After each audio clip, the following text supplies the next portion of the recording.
The promises were bold and repeated endlessly during campaign rallies across America. Bring manufacturing back to American soil. Make America great again through industrial revival. Restore the economic powerhouse that once dominated global production. But while politicians continue delivering passionate speeches about American strength and industrial superiority, something completely different and deeply troubling is happening behind closed doors in corporate boardrooms across the nation. Major American companies, the very brands that have defined American consumer culture for generations, are quietly packing up their entire manufacturing operations and systematically moving them north to Canada. Not because they want to abandon American workers or because they lack patriotic sentiment, but because staying in America has become too expensive, too bureaucratically complicated, and too financially risky for their bottom-line survival in today's global marketplace. This isn't wild speculation or conspiracy theory material. This is thoroughly documented economic reality that mainstream media outlets refuse to investigate or report honestly to the American public. Let's start with the concrete numbers that should absolutely shock every American worker and taxpayer. When the current administration made the decision to raise steel and aluminum tariffs to a crushing 50% in June of this year, they publicly claimed it would protect American manufacturing jobs and strengthen domestic industry. Instead, this policy created a complete financial nightmare for every single company that relies on these essential materials for their production processes. A comprehensive Boston Consulting Group analysis reveals these tariffs have added over $50 billion in annual costs to American manufacturers. That represents double what companies were already paying from previous tariff policies implemented in earlier years. The total economic drag on American manufacturing could realistically reach $100 billion by the end of this calendar year. But crushing tariffs represent just the beginning of this unfolding economic disaster. Energy costs in America have become absolutely devastating for manufacturing operations of any significant scale. Since 2022, electricity prices have jumped 12 to 13% across most industrial regions. The average industrial rate has climbed dramatically from 15 cents per kilowatt hour to over 17 cents per kilowatt hour. Meanwhile, Canadian provinces like Quebec are strategically offering the exact same industrial power for just 6.5 cents per kilowatt hour. That represents less than half what American companies are being forced to pay for identical energy consumption. When you're operating massive manufacturing operations that consume enormous amounts of electricity around the clock, that price difference translates to millions of dollars in savings every single year. Then there's the absolutely crushing bureaucratic nightmare that American companies must navigate when trying to build new facilities or expand existing operations. The average permitting time for major industrial projects in America has now reached an incredible 4.5 years. 4.5 years of expensive lawyers, frivolous lawsuits, endless environmental reviews, and seemingly deliberate regulatory delays designed to discourage industrial development. Compare that bureaucratic horror show to Ontario and Quebec, where similar industrial projects consistently get approved in under 18 months. Canada has also created special funding incentives and tax breaks specifically designed to attract American companies looking to escape the regulatory chaos and policy uncertainty back home. Additionally, Canadian provinces offer streamlined workforce development programs, government-subsidized training initiatives, and infrastructure support that American states simply cannot match due to budget constraints and political gridlock. So what's actually happening on the ground with specific companies that American consumers recognize and trust? Let's examine the documented cases that prove this industrial exodus is already well underway. Coca-Cola has systematically shifted 70 to 80% of its entire North American aluminum can production to Brampton, Ontario. Those familiar red and white cans you're drinking from every day are now being manufactured in Canada and shipped across the border by hundreds of truckloads every single day. The company made this move specifically to avoid the aluminum tariffs that would have made domestic production financially impossible. Ford Motor Company has officially confirmed that its Oakville assembly complex in Ontario will become the primary production hub for Super Duty pickup trucks starting in 2026. The Canadian federal government and provincial governments provided $590 million in direct incentives to make this transition happen. Meanwhile, Ford's American plants in Kentucky and Ohio are struggling to meet consumer demand despite running at absolute full capacity with extended overtime shifts. Ford has already invested over $3 billion in expanding Oakville's production capacity to add another 100,000 Super Duty units annually. This means that American pickup trucks parked in driveways across the United States may actually have northern manufacturing roots that consumers never realize. Tesla's revolutionary battery technology, specifically the advanced 4680 cells that will power their entire future vehicle lineup, are now being produced by Hybar Systems in Markham, Ontario. Canada offered faster regulatory approvals, dramatically cheaper electricity costs, and more stable long-term policies than Tesla could find anywhere in Nevada or other American states. This energy cost advantage has enabled Tesla to maintain competitive pricing, while American competitors struggle with rising production expenses that must eventually be passed on to consumers. General Motors has formed a strategic partnership with South Korea's POSCO Future M to construct a $600 million cathode material factory in Bécancour, Quebec. This isn't a small experimental operation or pilot program. This massive facility will supply critical components for GM's entire electric vehicle production line, including the highly anticipated Silverado EV and other upcoming models.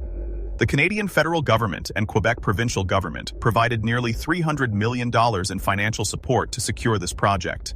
GM can now source essential battery components directly from Canada, completely bypassing American tariffs and avoiding the regulatory complications that would have made domestic production prohibitively expensive. These documented cases aren't isolated incidents or temporary arrangements. They represent a fundamental and potentially permanent shift in North American manufacturing patterns that political leaders and media outlets refuse to discuss honestly with the American public. Let's examine what this industrial migration means for American workers in concrete, measurable terms. In Flint, Michigan, the former proud heart of General Motors operations, nearly 1,200 automotive manufacturing jobs disappeared between 2022 and 2025. These weren't temporary layoffs or seasonal adjustments. These were permanent job eliminations, as production capacity was systematically transferred elsewhere. The skilled workers who lost these well-paying manufacturing positions haven't found equivalent replacement employment in their local communities. They're now working retail jobs at significantly lower wages, part-time logistics positions without benefits, or driving for ride-sharing companies without any job security or advancement opportunities. One former General Motors assembly line worker with 15 years of experience is now earning less than half his previous salary working overnight shifts at a local warehouse distribution center. He's struggling to pay his daughter's ongoing medical bills with severely downgraded health insurance coverage that doesn't provide the same level of care his family previously received. In Lima, Ohio, multiple plant closures have created what economists accurately describe as a skills vacuum. Younger workers with technical training and ambition are leaving town permanently to find career opportunities elsewhere. Older workers are stuck in the community, unemployed and lacking the updated training needed for available jobs in completely different industries. This economic devastation isn't just about abstract statistics or theoretical economic models. These are real American families whose entire lives have been completely disrupted by policy decisions made by politicians in Washington who will never personally experience the consequences of their choices. The irony of this situation is absolutely staggering when examined objectively. The very policies that were specifically designed and publicly promoted to protect American manufacturing jobs have become the primary driving force pushing companies to abandon America entirely. By making domestic production significantly more expensive and legally complicated, these well-intentioned policies have actually incentivized American firms to relocate to Canada, where production costs are substantially lower and regulatory processes are more predictable and business-friendly. American consumers are now unknowingly purchasing products manufactured in Canada but branded and marketed as American companies. That Coca-Cola you're drinking with lunch, that Ford truck you're driving to work, they may have been manufactured north of the border, even though they carry familiar American brand names and marketing messages about American quality and reliability.